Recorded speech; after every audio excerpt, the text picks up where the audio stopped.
Hey everyone, there's this really common mistake that I think a lot of us are making, probably every single day without even realizing it.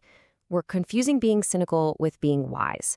So today, we're going to dig into why that's such a big deal and, way more importantly, what we can actually do about it. I mean, just think about it for a second. When you're scrolling online or listening to people talk, who sounds the smartest? A lot of the time, it's the person with the quickest comeback, the most biting sarcasm, right? The one who can tear an idea down in seconds. But is that really intelligence, or is it something else entirely? All right, so first up, let's talk about what I'm calling the cynicism illusion. This is all about why we get so easily fooled into thinking that being cynical means you're being smart. At its very heart, the mistake is just this. We look at cynicism and we see wisdom. On the surface, yeah, they can kind of look the same, but once you peel back the layers, you'll see they are worlds apart. And you see this everywhere, right? It's this modern idea that if you're hopeful or positive about something, you must be a little naive.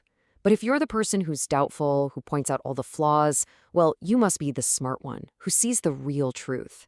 It's such an easy trap to fall into, because let's be honest, it's almost always easier to criticize something than it is to build it.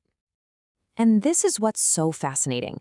Cynicism is a master of disguise. It dresses itself up as wisdom and hard-nosed realism. It wants you to think it's a sign of intelligence. But when you really look closer, what is it?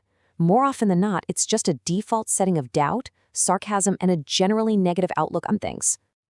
Okay, so on to section 2. Why do we fall for this illusion? If being cynical is such a trap, why does it feel so tempting? Exactly. If this is a genuine mistake in our thinking, why does it feel kind of good sometimes? Why is being cynical the default for so many of us in so many situations? Well, the answer really comes down to self-protection. Cynicism feels like this shield. It's like, hey, if I expect the worst, I can never be disappointed, right? If I assume everyone has a hidden motive, then I'm less likely to get taken advantage of.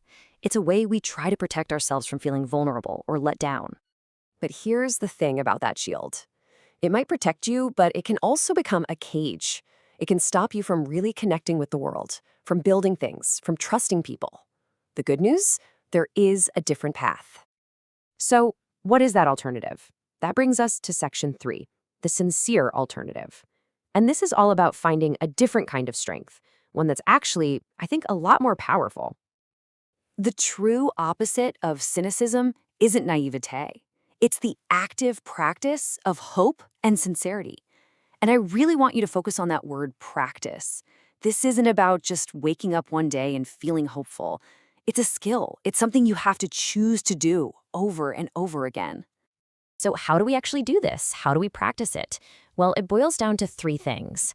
First, when a new idea comes along, you have to train yourself to look for the possibilities first, not just immediately jump to fighting all the problems. Second, instead of suspicion being your default, you have to actively work to build trust with people. Yeah, it's harder, but it is so worth it. And third, you have to consciously choose to have a constructive outlook, to be someone who builds things up, not just tears them down. And this quote just hits the nail on the head.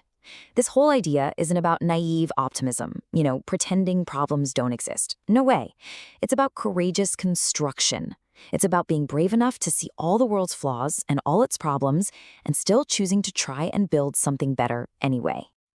All right, let's bring this all home. In our final section, we're going to look at what this more constructive path really looks like in our day-to-day lives.